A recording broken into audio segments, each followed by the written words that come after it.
चलिए शुरू करते हैं संभागवार खबरों का सिलसिला और सबसे पहले आपको दिखाते हैं जयपुर की बड़ी खबरें। पीएम मोदी के साथ वीडियो कॉन्फ्रेंसिंग के बाद सीएम गहलोत ने ट्वीट कर कहा कि कोरोना के खिलाफ सरकार की लड़ाई जारी है। उन्होंने कहा कि प्रदेश में 100% आरटीपीसीआर टेस्ट हो रहे हैं। सीएम गहलोत ने कहा कि प्रदेश में रोजाना 30,000 टेस्टिंग हो रही है। साथ ही अस्पताल के इंफ्रास्ट्रक्चर को भी मजबूत किया गया है। कोरोना को रोकने के लिए कानून सख्ती से काम कर रहा है। परिवहन मंत्री प्रताप सिंह खाचरियावास ने कहा कि चुनावों की वजह से ही कोरोना ज्यादा फैला है। उन्होंने कहा कि सरकार चुनाव रुकवाने के लिए सरकार कोर्ट गई थी, लेकिन हाईकोर्ट और सुप्रीम कोर्ट ने कोई राहत नहीं दी। प्रदेश में बढ़ रहे कोरोना संक्रमण मामले के चलते बीजेपी ने चिंता जाहिर की। बीजेपी के मुख्य प्रवक्ता रामलाल शर्मा ने बढ़ रहे कोरोना केस के लिए गहलोत सरकार को जिम्मेदार ठहराया। कांग्रेस के छात्र संगठन एनएसयूआई के कांग्रेस कार्यकर्ताओं ने चिकित्सा मंत्री रघु शर्मा के स्वास्थ्य के लिए राजकीय महाविद्यालय में हवन पूजन किया और उनके जल्द ठीक होने की कामना की। डॉक्टर रघु शर्मा पंचायती राज चुनाव प्रचार के दौरान कोरोना पॉजिटिव मिले थे। मरुधरा में एक बार फिर कोरोना का विस्फोट हुआ है। प्रदेश में बीते 24 घंटे में 3,232 केस सामने आए। 18 की मौत हो गई। प्रदेश में कोरोना से मरने वालों का आंकड़ा 2,181 हो गया।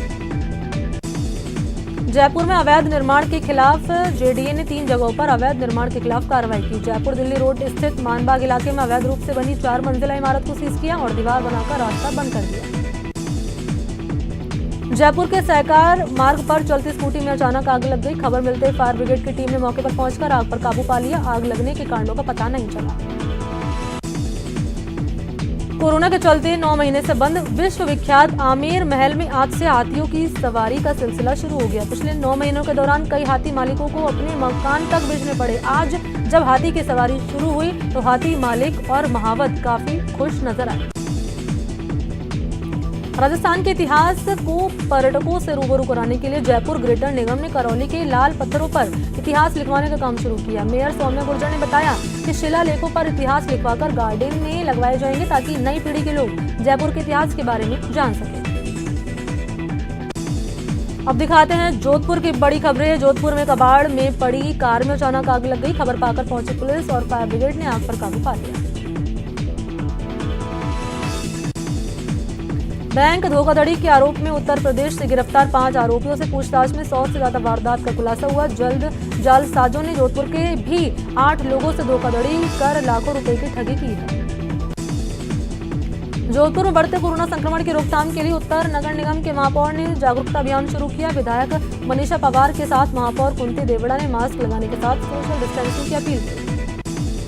जोधपुर नगर निगम द्वारा कोरोना रोको टोको अभियान के तहत सर्किट हाउस से जीप रैली निकाली गई। मौके पर कई अधिकारी मौजूद रहे। जोधपुर के एमडीएम अस्पताल में बदहाली दिख रही है। अस्पताल के मुख्य द्वार पर ही सीवरेज लाइन फूटने से तालाब का नजारा देखने को मिल रहा है। अब दिखाते हैं कोटा की बड़ी खबरें।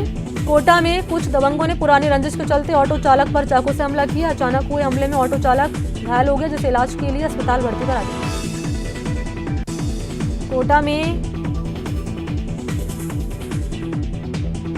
कोटा में जमीन विवाद में कुछ लोगों ने लाठियों से पीट कर एक युवक की हत्या कर दी। वारदात सकतपुरा की है। फिलहाल पुलिस मामले की जांच में जुटी है। कोटा में एक युवक ने फांसी लगाकर खुदकुशी कर ली। मृतक का नाम रोहित था, जो केशवपुरा का रहने वाला था। खुदकुशी के कारणों का फिलहाल पता नहीं चला।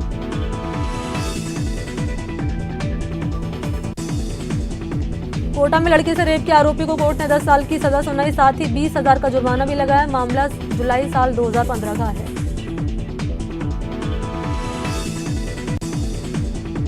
कोटा में पुलिस ने लापता 5 मासूमों को सकुशल बरामद कर उनके परिजनों को सौंप दिया। बताया जाता है कि टीम ने बापचा, बारा और चित्तौड़गढ़ के अलग अलग इलाकों से इन बच्चों को बरामद किया। कोटा में कोरोना मरीजों की बढ़ती संख्या के बाद सैंपल कलेक्शन की व्यवस्था में बदलाव किया गया है। सैंपल कलेक्शन अब 3 डिस्पेंसरी में सुबह 9 से शाम 6 बजे तक लिए जाएंगे। कोटा के बाजारों में भीड़ को देखते हुए प्रशासन ने दुकानों के बाहर सफेदी से गोले बनाने शुरू किए ताकि लोग सोशल डिस्टेंसिंग का पालन कर सकें। कोटा शहर के सभी थाना अधिकारियों ने व्यापारी, मैरिज गार्डन संचालकों से मिलकर कोरोना से राहत के लिए प्रभावी योजना तैयार की। शहर के कुल 123 मैरिज गार्डन संचालकों को नोटिस देकर कोरोना गाइडलाइन के पालन के लिए उन्हें पाबंद किया।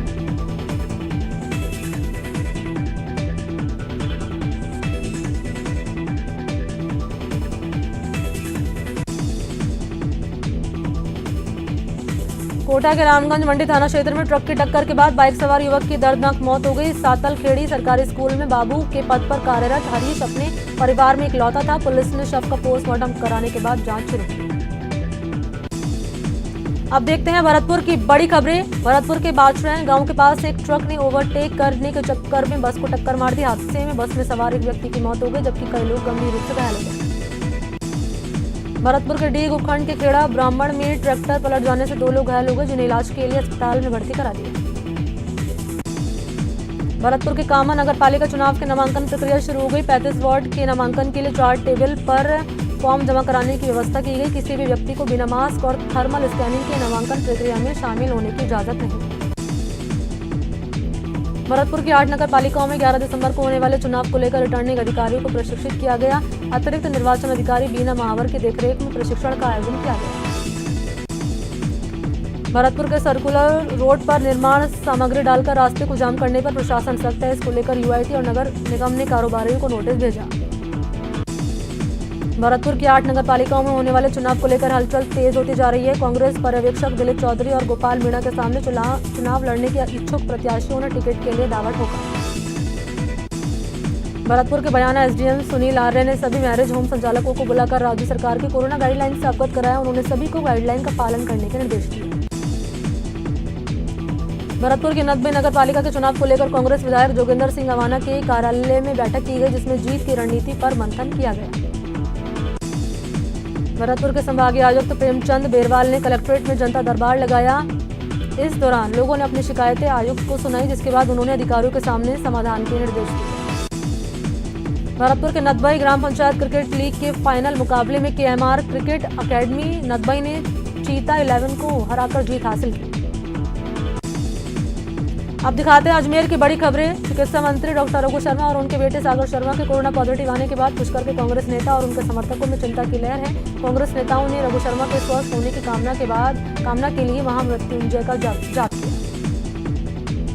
गुजरात कांग्रेस कमेटी के कार्यकारी अध्यक्ष हार्दिक पटेल के खिलाफ अजमेर पुलिस ने कोरोना गाइडलाइन उल्लंघन का केस दर्ज किया। हार्दिक ने दरगाह जियारत के दौरान फूल और चादर पेश की। अजमेर के राजकीय महाविद्यालय में एबीवीपी के छात्रों ने सोशल डिस्टेंसिंग की पालना के आदेश पर हंगामा खड़ा कर दिया। छात्र संगठन महाविद्यालय की प्रिंसिपल को मांगों को लेकर ज्ञापन देने पहुंचे थे। प्रिंसिपल ने उन्हें सोशल डिस्टेंसिंग की बात की, जिस पर वो उग्र हो गए। अजमेर में नाइट कर्फ्यू को लेकर नगर निगम के अधिकारी और शहर के कारोबारियों के बीच बैठक हुई। बैठक में कारोबारियों से कर्फ्यू के दिशा निर्देश के अनुसार कारोबार करने की अपील की गई। पुष्कर में बढ़ते कोरोना संक्रमण के बीच कार्तिक महीने में उमड़ने वाली भीड़ को लेकर जिला प्रशासन पूरी तरह से अलर्ट है, जिसके चलते जिला कलेक्टर ने मुख्य बाजारों का जायजा लिया। पुष्कर में रेलवे ओवरब्रिज के मोड़ पर अचानक से भरा एक ट्रेलर पलट गया, जिससे गेहूं के कट्टे सड़क पर फैल गए। गनीमत रही कि कोई ट्रेलर की चपेट में नहीं आया। अजमेर के क्लॉक टावर थाना इलाके में सोमवार को नाबालिग बच्चों के साथ कुकर्म करने के आरोपी को पुलिस ने गिरफ्तार किया। पुलिस अब आरोपी राधाकृष्ण को कोर्ट में पेश करेगी। कोरोना के कार पुष्कर पशु मेला भले ही निरस्त कर दिया, लेकिन पुष्कर के बाजार घाट और मंदिर में श्रद्धालुओं के आने का सिलसिला जारी है। ऐसे में कोरोना के बढ़ने का खतरा दिख रहा है। एसओजी डीआईजी शरद कविराज ने अजमेर सेंट्रल जेल का निरीक्षण किया। उन्होंने जेल की व्यवस्थाओं का जायजा लिया और कहा कि सुरक्षा के लिहाज से जेल में कई इंतजाम किए जाएंगे।